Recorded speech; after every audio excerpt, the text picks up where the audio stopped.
I listen to the guitar greats, Hendrix, SRV, Van Halen, and Jimmy Page.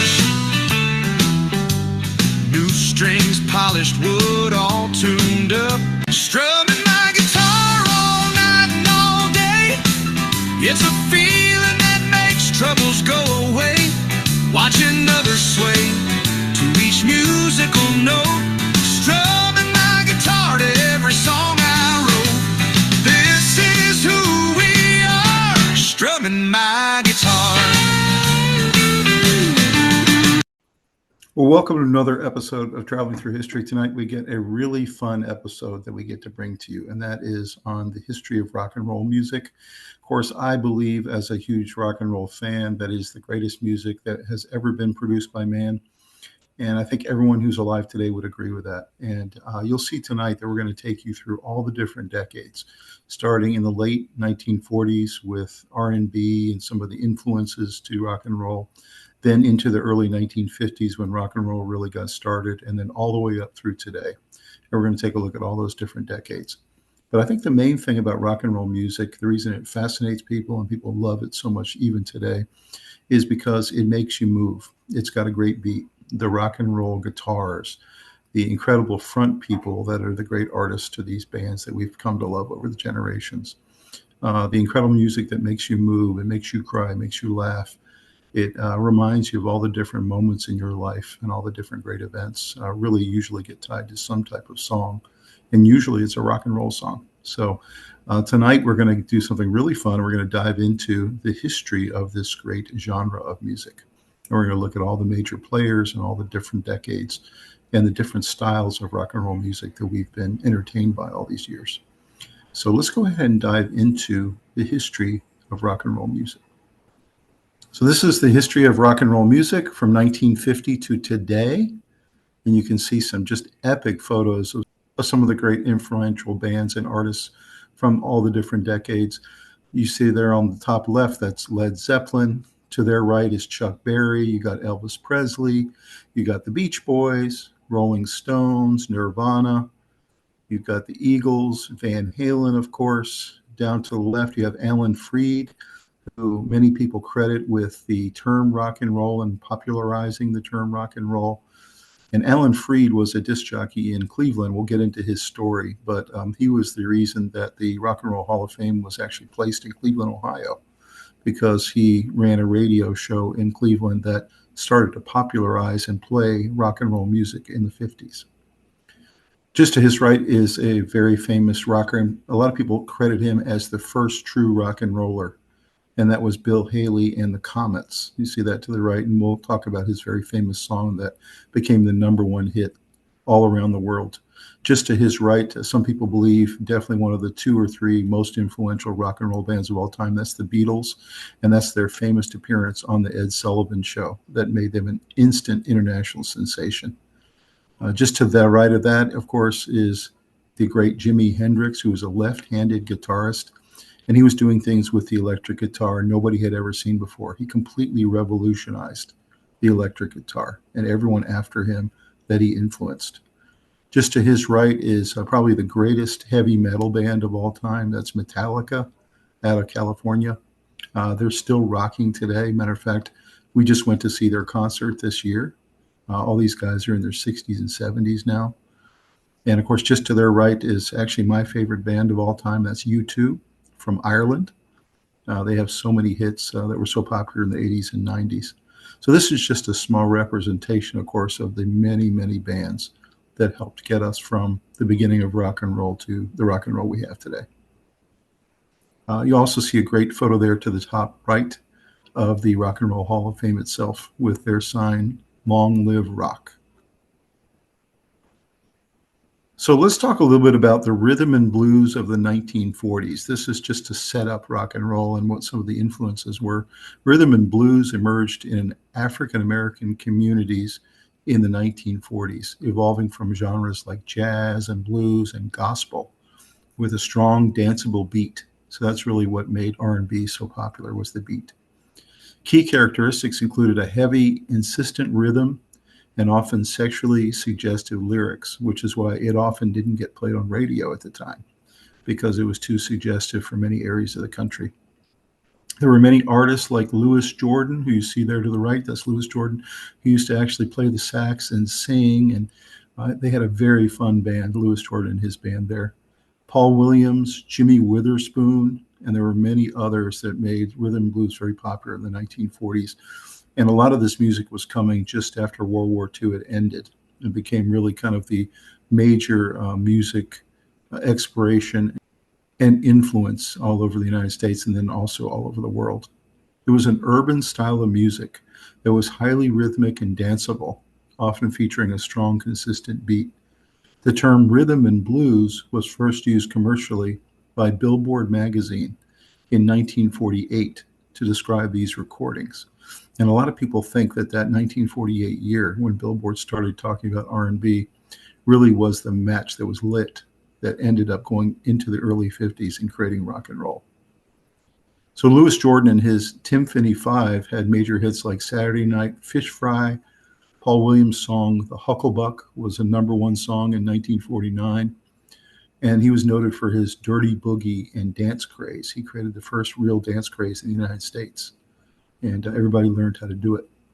And then Jimmy Witherspoon scored a hit in the 1949 version of Ain't Nobody's Business, which was a huge song at the time and was a huge song for over 6 months on radios and other outlets. Then there was Dinah Washington, who had hits like Rich Man Blues. You also had T-Bone Walker, who was a pioneering electric blues guitarist who recorded hits like Come Back to Me, Baby. And very similar to some of the later guitarists after him, T-Bone Walker was really blazing new trails with what the electric guitar could actually do. So pretty cool to look back at all these amazing artists in the 1940s. Louis Jordan and Paul Williams and Jimmy Witherspoon really leading the way for the rhythm and blues movement that then carried into the 1950s. So some of the origins of rock and roll music originated in the United States in the mid-1950s as a blend of African-American rhythm and blues, jazz, gospel, and white American country and Western swing music.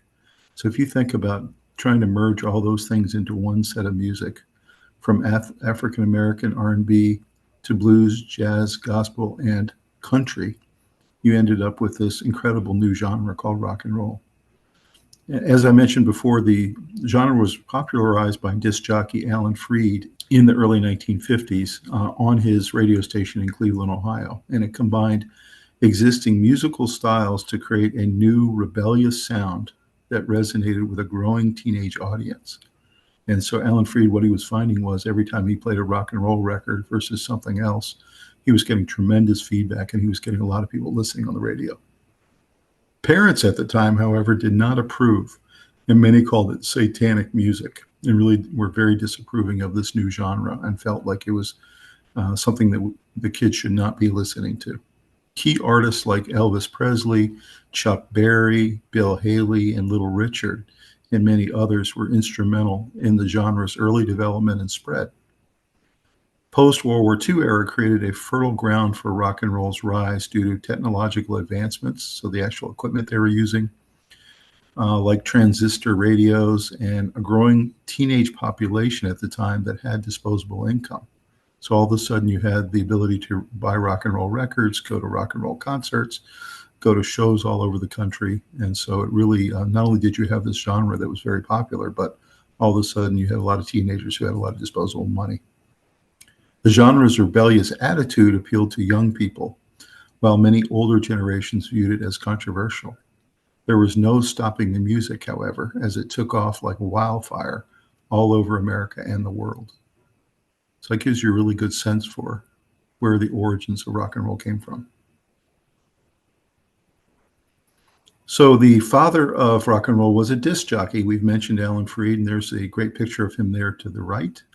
While the phrase rocking and rolling had been used by sailors as far back as the 17th century to describe the motion of the ship, it was also used in a sexual context in blues and R&B songs in the 1940s and early 50s.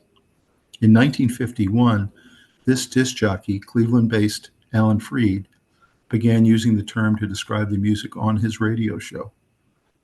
The boundary-smashing, trend-setting evangelist of rock and roll was Alan Freed. From popularizing the R&B records that became the foundation of rock to planning the first rock and roll concert, Alan Freed was the tireless promoter of the genre and is considered the father of rock and roll music. As a 2018 BBC article explained, by the time DJ Alan Freed started using the term to describe rhythm and blues, the sexual component had been dialed down enough that it simply became an acceptable term for dancing. Freed was the first radio disc jockey and concert producer who frequently played and promoted rock and roll, including songs by black artists that were considered to be R&B. And so that was kind of controversial at the time. Black artists were often not on the radio or not permitted to be on the radio. And so Alan Freed really was groundbreaking in that way. He started playing these R&B records and calling it rock and roll. And that's how the term started to catch. So let's talk about the decade of the 1950s. What a great decade that was. And this is when rock and roll truly was born. It emerged in the 1950s as a vibrant youth culture phenomenon, blending rhythm and blues, country, and gospel music all into one big soup. Chuck Berry was a pivotal figure who combined blues and rock and roll with storytelling lyrics, known for songs like Maybelline and Roll Over Beethoven. You can see a great picture of him there to the right doing his standard crouch down with the guitar, and then how he sashayed across the stage. People would just go crazy. Then Little Richard, who's just below him there, was an influential performer with a dynamic and high energy style, famous for songs like Tutti Frutti and Long Tall Sally. Bill Haley and his Comets, with his 1955 hit Rock Around the Clock, which a lot of people consider the first and greatest of all the rock songs in the 1950s. He's right there to the bottom of Little Richard with his Comets. And he was a major catalyst popularizing this genre after being featured in the film Blackboard Jungle. So you can imagine all of a sudden now you have a movie with this up-and-coming group, Bill Haley, and it was in a very famous and popular movie, and now the music got into that genre as well. Jerry Lee Lewis, who's just below him, was known for his killer piano playing and hits like Great Balls of Fire. There was also Buddy Holly, who was an innovative artist who brought a new style of rock and roll with bands like the Crickets. You had Fats Domino, who was a New Orleans-based musician who had many different hits, including Blueberry Hill. And you had Bo Diddley, who also was very famous, a key figure in developing the Bo Diddley beat, which influenced many other musicians for decades.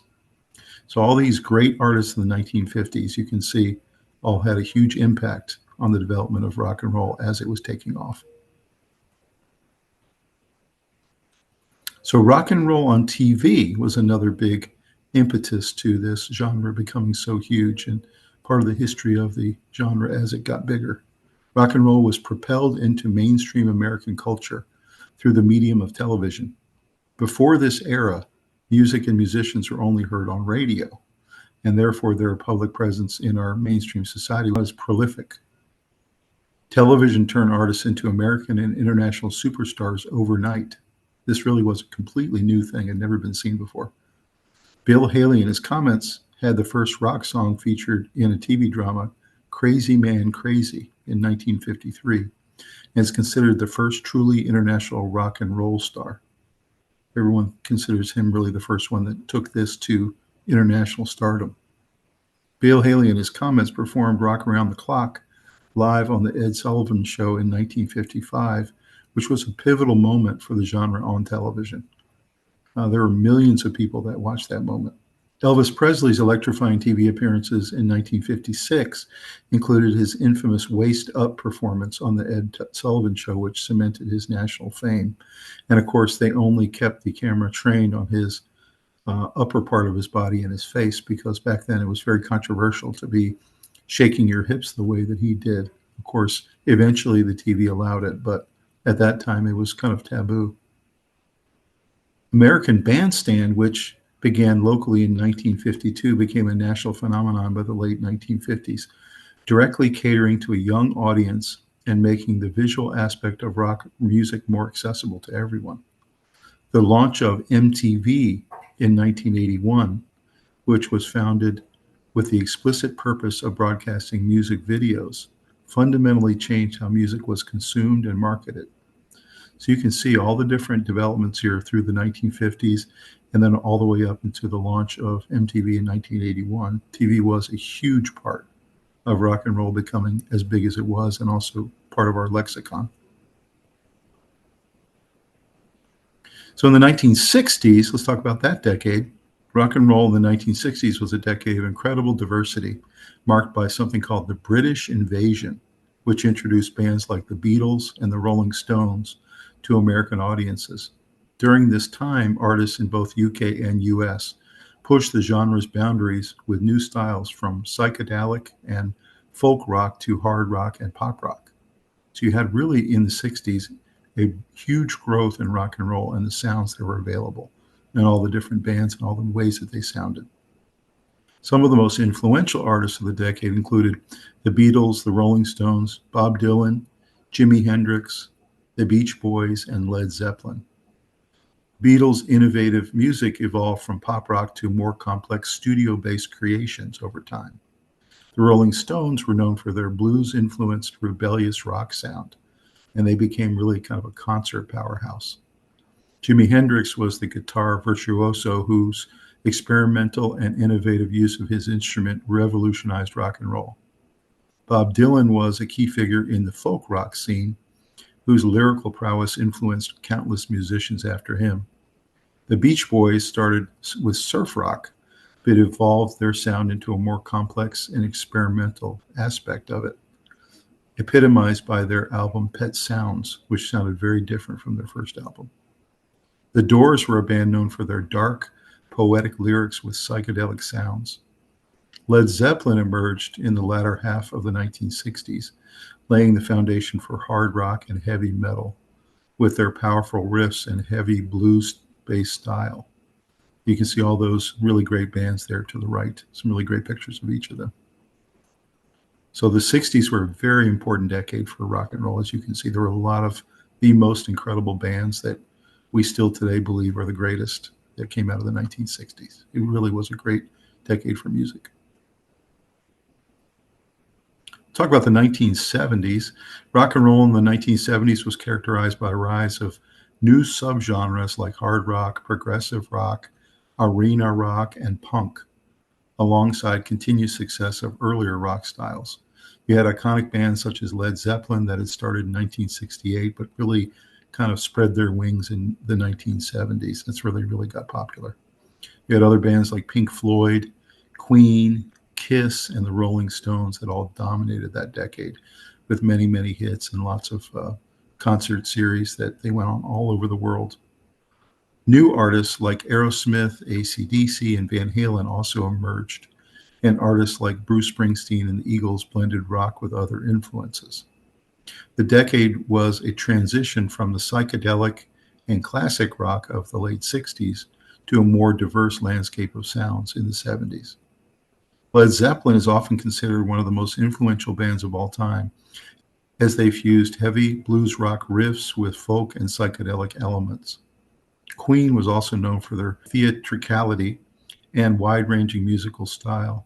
Queen became one of the biggest bands in the world with hits like Bohemian Rhapsody and We Will Rock You. So you can imagine Queen really had an amazing run there in the 70s and really the 80s as well.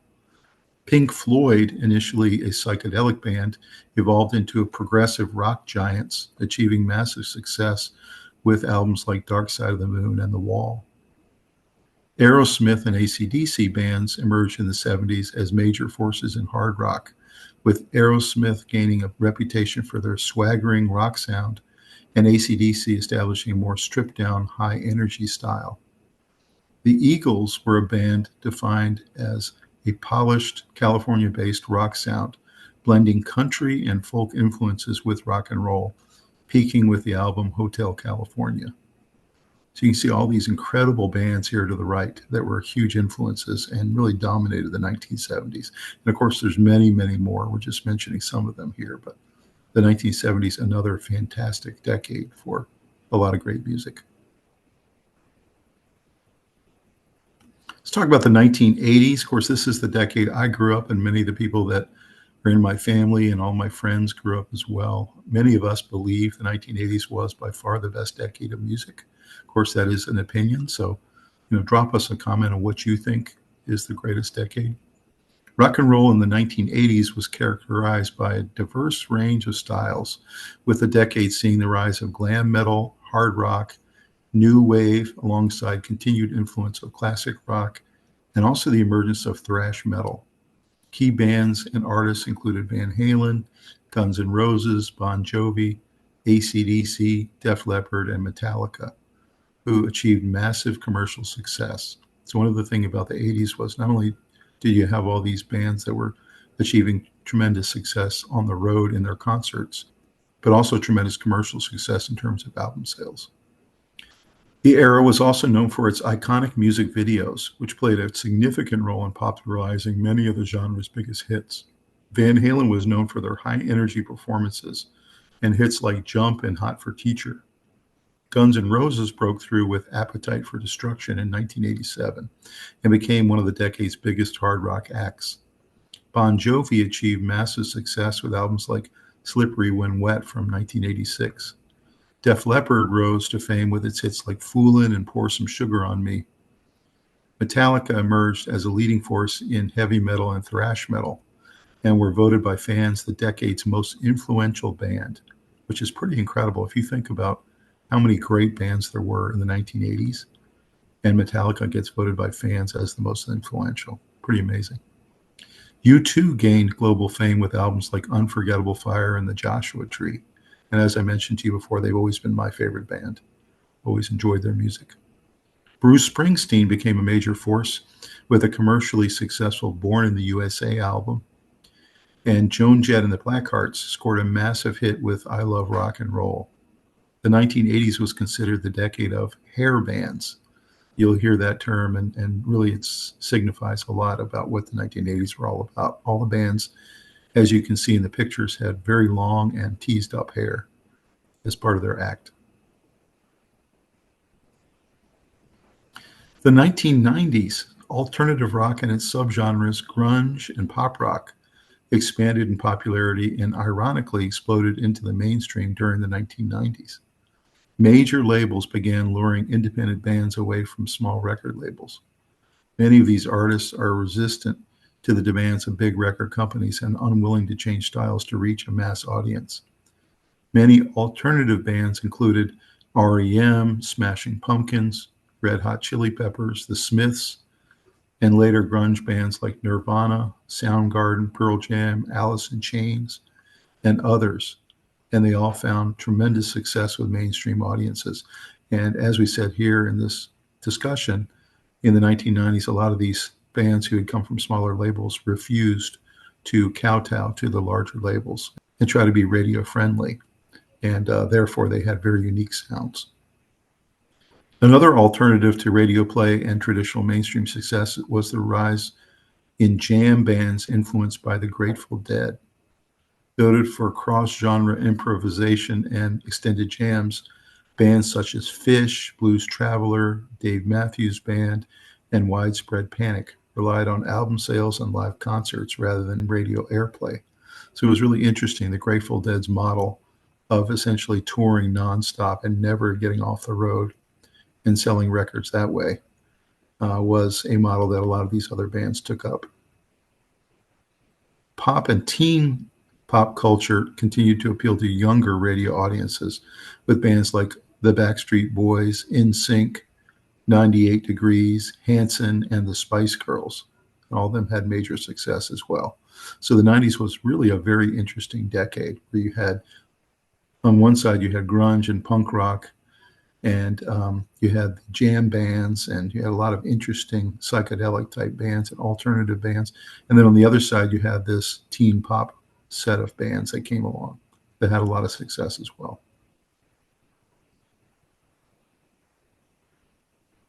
The year 2000s, rock and roll in the 2000s was characterized by a diverse range of subgenres, including the early dominance of nu metal, a mid-decade emo surge, a pop-punk revival, and a garage rock breakthrough.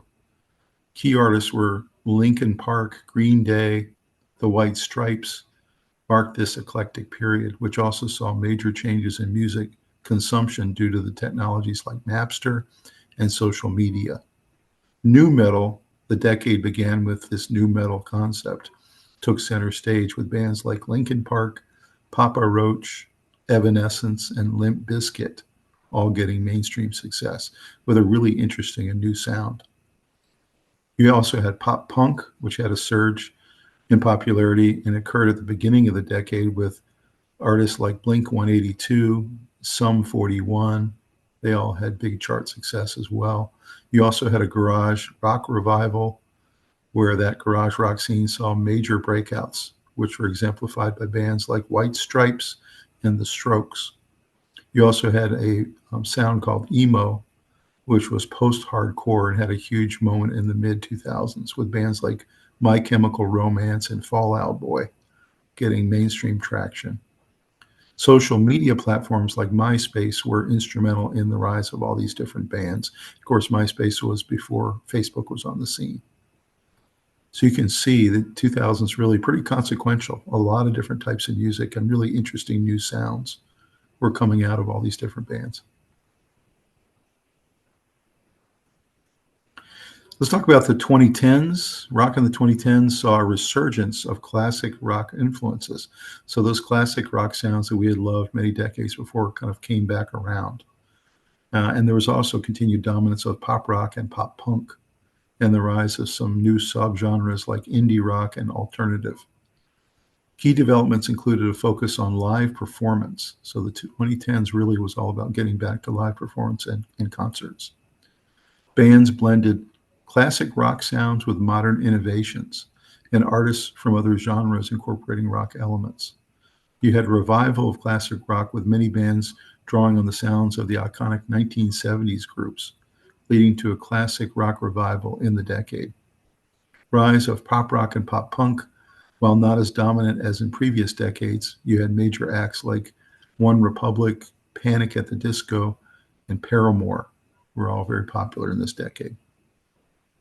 Growth of alternative and indie rock grew in popularity with some bands harkening back to the 1960s with psychedelic rock, like the Black Keys and the Foo Fighters really had an interesting kind of retro sound.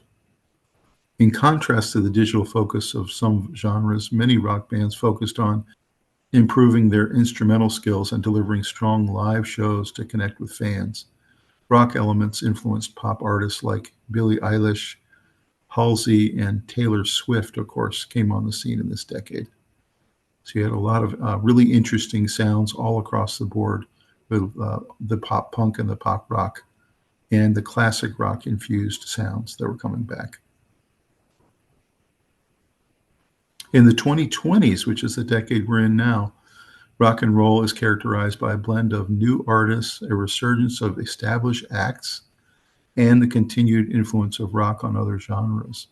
New talent has emerged across various subgenres like psychedelic rock, while bands and artists such as The Killers, The Strokes, and Imagine Dragons have released new music this decade, alongside veterans who saw continued success in chart-topping albums. Rock music also continues to evolve and mix with pop, and some subgenres like hard rock and heavy metal have experienced notable resurgences recently. Psychedelic rock has been brought back to focus, partly thanks to artists like Tame Impala, which has been very popular the last couple of years. Hard rock and heavy metal saw a resurgence in popularity with bands like Maneskin gaining global fame after winning the Eurovision Song Contest in 2021. Really interesting to see they won that contest, and then they've really parlayed that into a very successful couple of years. Emerging talent include artists like Lizzo and others who have been featured on rock and alternative charts. Established artists this decade have really made a huge resurgence. You had major concert tour comebacks by concert powerhouses like AC/DC, Metallica, Def Leppard, Bon Jovi, Iron Maiden, Rolling Stones, Pearl Jam, Kiss, and Van Halen. All those bands this decade have made huge concert comebacks. So it's been really interesting to see. It's a very eclectic decade so far, with some new artists and some old artists that have come back.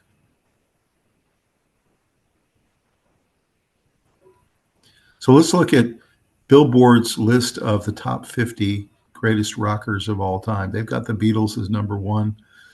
They have Bob Dylan at two, Elvis Presley, Rolling Stones, Chuck Berry, Jimi Hendrix, James Brown, Little Richard, Aretha Franklin, Ray Charles, Bob Marley, the Beach Boys, Buddy Holly, Led Zeppelin, Stevie Wonder, Sam Cooke, Muddy Waters, Marvin Gaye, Lou Reed, Bo Diddley, Otis Redding, U2, Bruce Springsteen, Jerry Lee Lewis, Fats Domino, the Ramones, Prince, The Clash, The Who, Nirvana, Johnny Cash, Smokey Robinson, the Everly Brothers, Neil Young, Michael Jackson, Madonna, Roy Orbison, John Lennon, David Bowie, Simon and Garfunkel, The Doors, Van Morrison, Sly Stone, Public Enemy, The Byrds, Janis Joplin, Patti Smith, Run DMC, Elton John, and The Band. So according to them and their fans, those are the top 50. I think I would obviously have a very different top 50 if I were to rank it, but very interesting to see the Billboard fans out there and see who they voted for as their top 50. Let's talk about the top 5 events in rock and roll history. The first one was Elvis's appearance on the Ed Sullivan Show, and I would say probably tied with that was the appearance the year before by the Beatles on the Ed Sullivan Show. Those were probably the most important television appearances ever in rock and roll history. Those two appearances, the Beatles and Elvis Presley, made rock and roll not only popular, but mainstream with everybody. All of a sudden, it was not just for teenagers anymore. The next one was Dylan when he goes electric. So Dylan had been known for his folksy style, and he was very, very popular. His lyrics were very popular, and he had always been playing on an acoustic guitar. But when he finally made the switch and went to the electric guitar with his band and had a much harder sound, it really was a revolutionary moment in rock and roll history. And after that, really all the bands started switching from acoustic to electric. So the third one was the Beatles released their Sgt. Pepper's Lonely Hearts Club Band album. This was very different and very experimental compared to a lot of their other albums that had been so popular. And it really showed that a band can deviate from their formula and do something different and still be very popular. This was a huge risk by the Beatles to go to this more psychedelic kind of 70s sound. But they did it, and it was very successful, and they ended up having a movie come out of it as well. So that was a big moment in rock history that you can go outside your lane and do something different. Fourth, of course, Woodstock, probably the most famous and popular rock concert of all time. You had over 400,000 attendees in a farm in upstate New York in 1969. And these people stayed, in a lot of cases, for 4 or 5 days, sleeping on the grass and in the mud. And you had anybody who was anybody from all over the world as a rock band was there. It truly was an incredible event, just band after band after band, day after day. What an incredible, iconic moment in rock and roll history. And then, of course, the launch of MTV. I mean, you can't have a more important thing in rock and roll history happen than the MTV phenomenon, which happened from 1981 and beyond. And the amount of bands that were able to leverage that incredible platform to launch their videos and launch their music in the 1980s and 1990s. So in terms of the Rock and Roll Hall of Fame, I was fortunate actually to have gone there last year, made my first visit, and it was really, really fun to go through that incredible exhibit there. There's multiple floors. If you ever have a chance to be in Cleveland and go see the Rock and Roll Hall of Fame, I highly recommend it. It really was a great event there and a great place to go. The Rock and Roll Hall of Fame was established in 1983 by the Rock and Roll Hall of Fame Foundation to honor influential figures in rock and roll. After inducting its first members in 1986, the museum's permanent home was built in Cleveland, Ohio, due to the city's historical connection to the genre, and it opened its doors in 1995. The institution recognizes performers, songwriters, producers, and others who have impacted the history of rock and roll. The foundation was formed in 1983, and the first group of inductees selected and enshrined in 1986. This initial class included pioneers like Elvis Presley, Chuck Berry, James Brown, and Buddy Holly. So pretty cool to see that these incredible artists that were so influential on the genre were inducted in the first class. The city's historical ties to rock and roll, particularly to DJ Alan Freed, who we've talked about. There's another great picture of him there in the middle, who coined the term rock and roll on his radio show. And the first major concert that he actually organized as well, which was called the Moondog Coronation Ball. And they were key factors in the selection of Cleveland as the Rock and Roll Hall of Fame site. The museum building, designed by architect I.N. Pei, who's there on the bottom right, a very famous architect. He's done a lot of incredible buildings all over the world. And it opened to the public on September 2nd, 1995, so about 20 years ago, on the shores of Lake Erie. Artists became eligible for induction 25 years after their first recording is released. So you don't have to necessarily be retired, not creating new music, but it has to be a full 25 years after your first recording released. A nominating committee selects the list of nominees, and an international body of rock experts votes to determine the next inductees for each year. So pretty cool if you think about it, that not only is there a Rock and Roll Hall of Fame, you have all these great inductees, but it was chosen to be in Cleveland with this connection with rock and roll and Alan Freed. And I will say that just walking through all the exhibits there, I learned so much. I thought I knew a lot about rock and roll, but there were so many artists I had either forgotten about, or I didn't realize how big a connection they had, or didn't fully understand or appreciate their contributions to the genre. So again, highly recommend you check it out if you have a chance. Let's talk about some of the great movies that featured rock and roll, and I think I've seen all of them when I look through this list. First one is Purple Rain with Prince. What an incredible movie that was, and there were so many great rock and roll and concert scenes in that movie. If you haven't had a chance to check it out, definitely worth the watch. There's really some great iconic moments with Prince in that particular movie, and it actually created 9 top 10 hits coming out of that movie, if you can believe it. The next one is Wayne's World, which is a comedy movie, but also featured a lot of rock and roll scenes in it. But this was an SNL skit that became a movie, and they really hyped up the rock and roll angle in this movie. It was really fun to watch. Gimme Shelter, which was a great documentary about the Rolling Stones and showed a lot of concert footage from the 1970s. It was really an incredible movie. I enjoyed that one a lot. That was from 1970. One of the funniest movies of all time, I believe, down there on the bottom left, this is Spinal Tap from 1984. And what a hilarious movie this is. And it's a complete spoof on rock and roll and heavy metal bands. Really, really funny, really entertaining, and actually really fun to watch. So if you get a chance to check out Spinal Tap, that's a great movie. American Graffiti, which is a movie that actually had Ron Howard in it and a bunch of other people, and it was about the sock hop culture of the 1960s and early 1970s, and about just teenage culture and all the things that you get into. But rock and roll very much featured in this movie. All the great bands that you can consider influential were on that album. A Hard Day's Night from 1964, which was a documentary that followed the Beatles' first trip to the United States and all the different stops they made all over the country in their first concert tour. And this was kind of backstage footage of the Beatles just being silly and being young and enjoying their first trip to the U.S. And a lot of fun to watch that one too, A Hard Day's Night.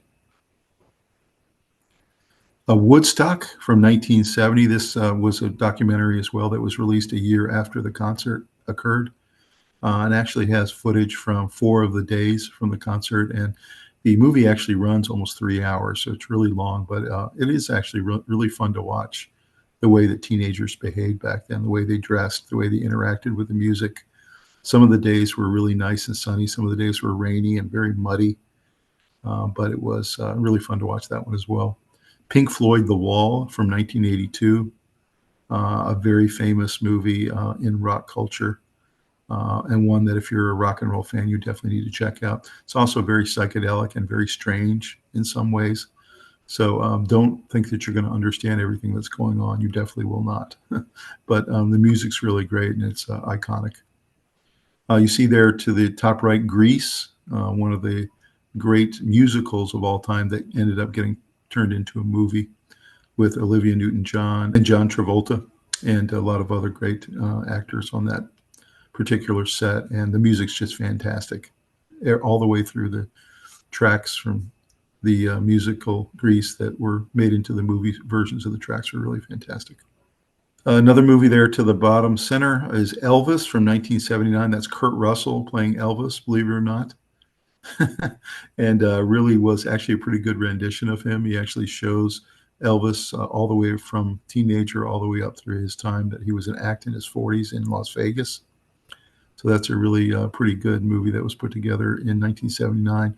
And then there was a movie called Jailhouse Rock, which was the first movie Elvis appeared in 1957, when he was really on the rise as a star in the United States, and really was part of his entire attraction to the American public. Was not only was he an incredible musician, but he's also a pretty good actor as well. So all movies that you should definitely check out if you have not, around rock and roll and the genre.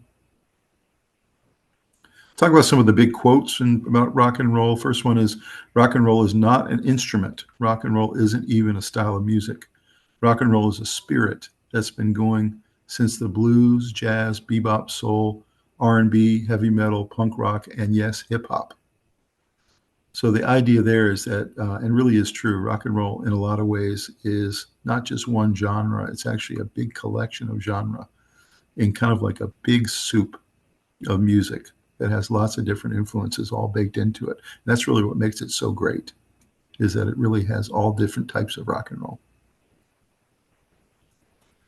So this is an interesting one by Bob Dylan. The Rolling Stones are truly the greatest rock and roll band in the world and always will be. The last one, too. Everything that came after them, metal, rap, punk, new wave, pop rock, you name it, you can trace it all to the Rolling Stones. They were the first and the last, and no one's ever done it better. So really high praise there from Bob Dylan that he felt like the Rolling Stones are the greatest and still are rock and roll band of all time. The great thing about rock and roll is you realize the top of the mountain is big enough for more than one band. What a cool statement that is, and so true. Is that trying to find out who the greatest rock and roll band is, it just depends who you ask. Everyone has a different opinion, and that's what makes it so great, because there's so many great rock and roll bands. You could have a list of 500 great bands. You'd have everyone give a different answer to who's the best out of that 500. It was always my belief that rock and roll belonged in the hands of the people, not the rock stars. And that's from Patti Smith. But an interesting concept there, that really it should be almost like a democratic institution. The people decide what they like, what they want to buy, what they want to go listen to, and that's where the music goes. It's restless and rude. It's daring and defiant. It's a fist shaken at age. It's a voice that often screams out questions because the answers are always changing. So that's a quote about rock and roll. Isn't that funny that it really is kind of has a rebellious aspect to it, that makes young people like it, and really people who are older but don't want to be older also like it. And it's kind of that defiant attitude. Rock music is not meant to be perfect. And that was Ozzy Osbourne.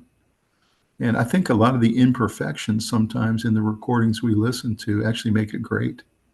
You know, you don't want it to be perfect. You want some of those imperfections. It makes it raw, it makes it real, and it makes it really interesting.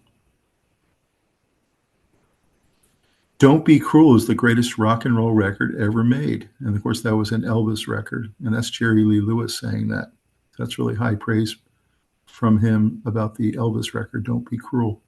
It is a really great record, the way it was mixed and recorded and the way it was released, and even has been improved several times since and remastered. So it is a great record for sure. The whole world loves American movies, blue jeans, jazz, and rock and roll. It is probably a better way to get to know our country than by what politicians or airline commercials represent. That was Billy Joel. So isn't that funny that, whether it's movies or blue jeans or jazz or rock and roll or apple pie, really it's all about American culture. Rock and roll is baked into everything that we do and the way we think. The great thing about rock and roll is that someone like me can be a star. And that was Elton John saying that.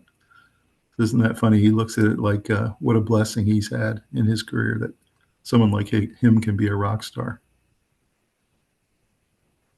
Rock and roll music, if you like it, if you feel it, you can't help but move to it. That's what happens to me. I can't help it.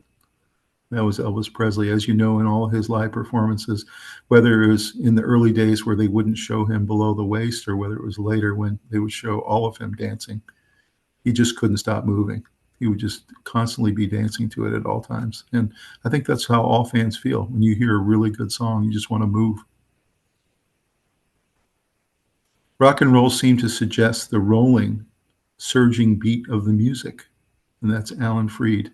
And I think that's what he loved about it so much and why he kept putting it on his radio show and calling it rock and roll, even though nobody had really called it that before. But because of that kind of rocking and rolling feeling you get from that constant, consistent beat to the music that makes you want to move. Those are some of the great quotes about rock and roll.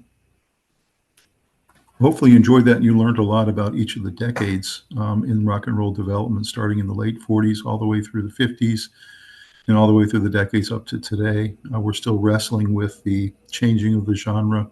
It's always evolving. It's always adding new pieces, new influences, new sounds. Let's go ahead and take a look at a couple short videos, and we'll come back and talk about those on the other side. When the clock strikes 12, we'll cool off and start. He used to carry his guitar in a gunny sack, go sit beneath the tree by the railroad track. Shift to Henry said the books, for heaven's sake. No one's looking at a chance to make a break. And now my life has changed in so many ways. I can't get no satisfaction.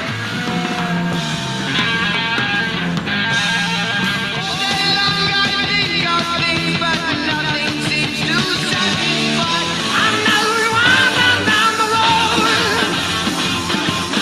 Our shadows gone and our soul smooth over water. Ground control to Major Tom.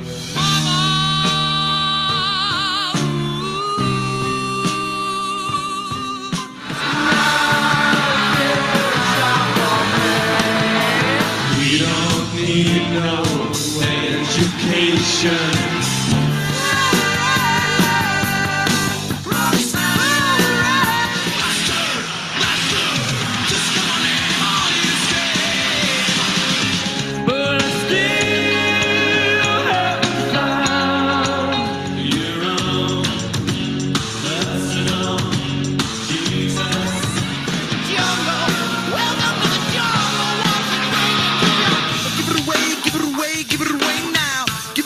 Give it away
rock and roll, but we like it. Welcome to WatchMojo.com, and today we're counting down our picks for the top 10 rock and roll pioneers.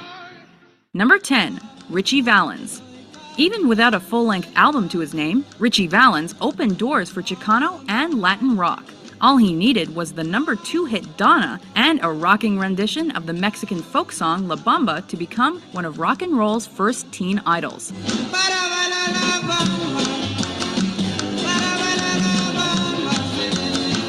Though he died too soon in a plane crash along with Buddy Holly and the Big Bopper, Valens' sound continues to shape music today.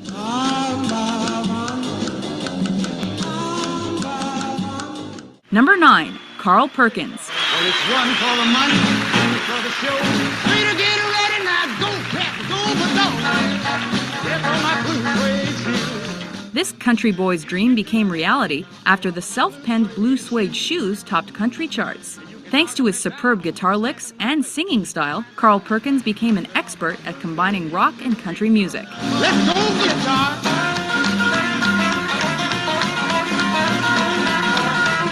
The king of rockabilly was also an excellent songwriter whose tunes were later performed by greats like Elvis Presley, Johnny Cash, and Jimi Hendrix.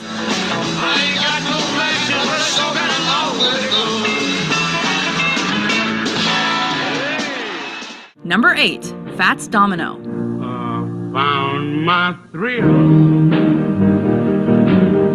on Blueberry Hill. Credited with writing and performing one of history's first rock and roll records, Fats used his welcoming vocals and blues-influenced piano playing to score over 30 top 40 hits. He brought together electric guitar, drums, and saxophone, and soon became the best-selling black rock and roll artist of the 1950s. By expanding on the New Orleans R&B sound, Fats Domino also inspired the later creation of ska.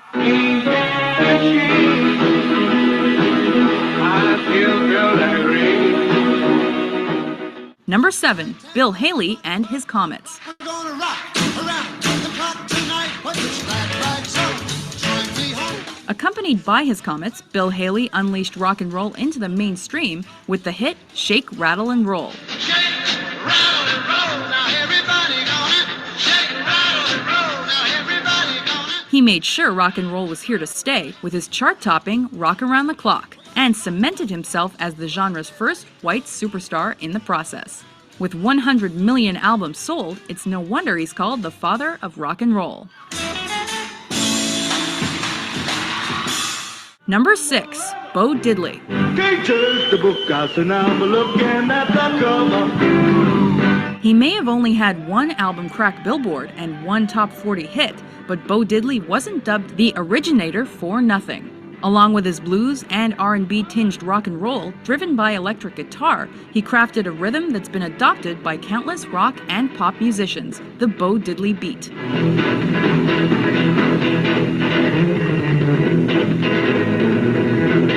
Meanwhile, his booming voice and animated playing on square guitars made for very memorable performances. Oh yeah! Oh yeah! I want everybody to clap their hands. Come on. Number 5, Jerry Lee Lewis. You broke my will, but what a thrill. Goodness and gracious, great balls of fire. Though he dabbled in blues and country, Jerry Lee Lewis molded the sound of rockabilly with his unique piano playing. Add his fiery voice and a whole lot of shaking on stage, and you've got rock and roll's first great eclectic and first great wildman. Despite the backlash around his marriage to his teenage cousin, the killer regained popularity and earned a platinum-certified record almost 50 years after his debut. I ain't banking, but I'm shaking, going on. Number 4, Buddy Holly. Oh, Peggy, my Peggy, In under 2 years, Buddy Holly did more for rock and roll than many bands will in their entire careers. As one of the first to write, produce, and sing his own songs, he appealed to both blacks and whites with his rockabilly, country, and R&B mix. Holly also popularized the use of 2 guitars, a bass, and drums with the Crickets. Despite his tragic death, he left us albums worth of material to discover and enjoy. Oh, well, I love you, gal, and I want you pay it through. Number 3, Little Richard. You didn't say that loud enough. Say it again, honey. King, thank you. He could wail, croon, moan, scream, and shout. By merging R&B and boogie-woogie with mischievous lyrics, the architect of rock and roll planted the seed for soul and funk. He could also rip it up at the ball with his lively moves and smooth personality. She brought me to the east, she brought me to the west. She's the girl that I love best. Thanks to his secular and faith-based music, the wild and frantic Little Richard remains one of rock's most influential entertainers. Good golly, Miss Molly.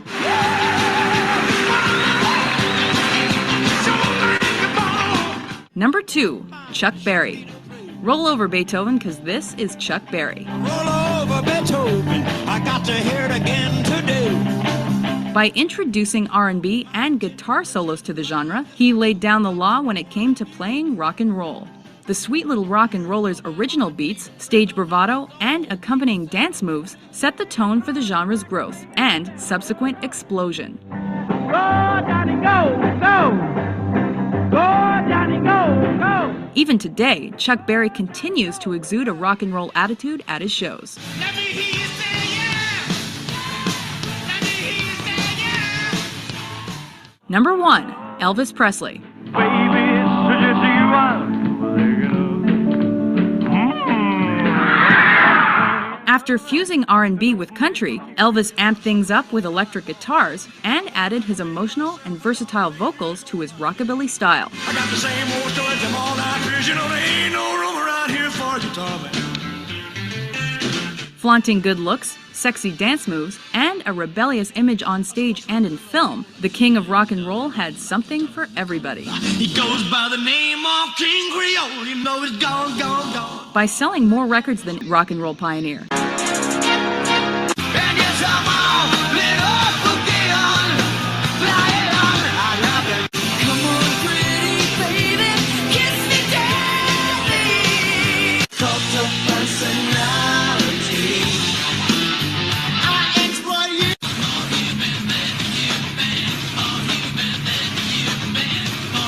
I ain't asking for much. I said, Lord, take me. I got the feeling right. I got the feeling right.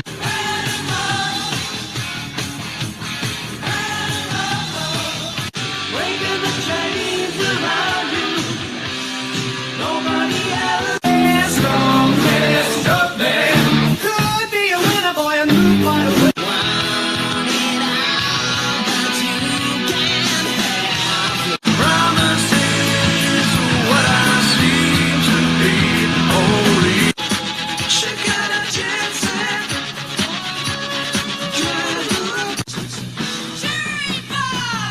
Hello, world, and your wild girl. Tonight there's gonna be a jailbreak, so don't you be around. Got it bad,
don't you know that?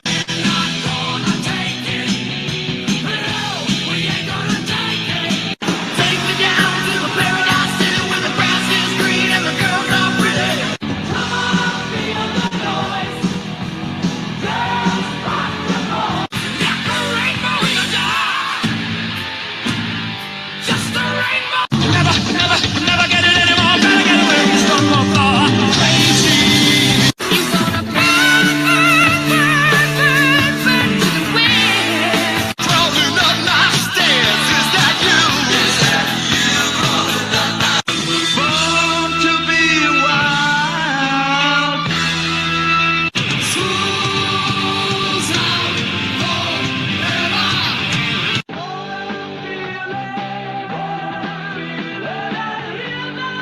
We were making and you shook me all night.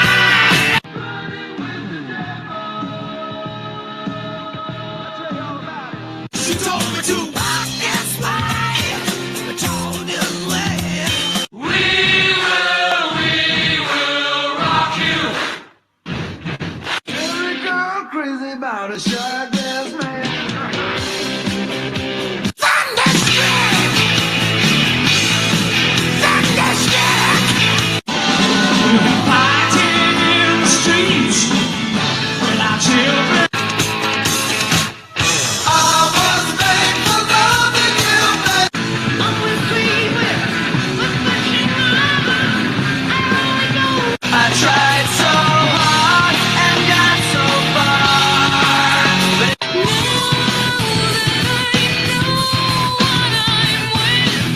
There's no one like you. I can't wait for the night with you. the boys are back in town. The boys are back in town. Black hole sun, won't you come?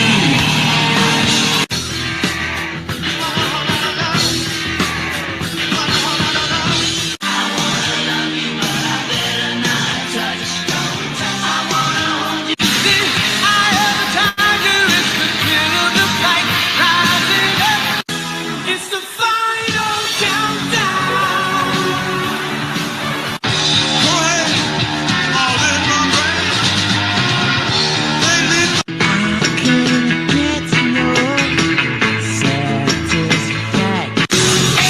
exit light. Shot to the heart, and you're to blame. You gave up. I hate to say it, I bet you know I'm glad to be back. Shangri-La beneath the summer moon. Oh, I will.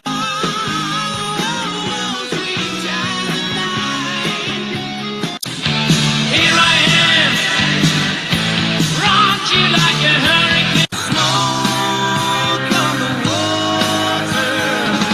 A fight. Welcome to the jungle. We got fun and games.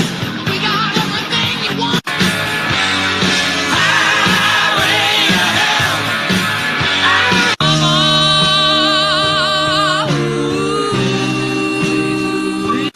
Where the lights out, it's the stages. You ain't. I know you are down the road. So as you can see from that montage of bands and songs and all the different genres, all the different eras of rock and roll music, there's just so many. It is really hard to calculate what is the best, what is not the best. And all I know is that it moves you. I love it. I love every single genre. I love every single decade of rock and roll music. Even genres that are similar to rock and roll, the genres that my parents like Motown. I love that. I love jazz. I love really any type of music that even surrounds rock and roll and influences it. Really does give it that extra flavor and give it that extra zest. So drop us a comment tonight. Tell us, what is your favorite band of all time when it comes to the rock and roll genre? What's your favorite song of all time? For me, I told you it was U2. I also love Metallica. I love Creed. I love Van Halen. I love so many of these bands. And my favorite rock song of all time is More Than a Feeling by Boston. So drop us a comment. Tell us what yours are, band and song. Hopefully you learned a lot tonight about the history of rock and roll music. And you see as it developed through the decades, all the way up to today, where we've come with this incredible genre. And that you enjoyed it, and that you're going to want to dig some more into this great history. Definitely, if you get a chance, visit the Rock and Roll Hall of Fame. And we will see you next time on an episode of Traveling Through History. Please like this video, subscribe to the channel, and we hope you love history as much as we do. Have a great night. I listen to the guitar greats, Hendrix, SRV, Van Halen, and Jimmy Page. New strings, polished wood, all tuned up, strumming my guitar all night and all day. It's a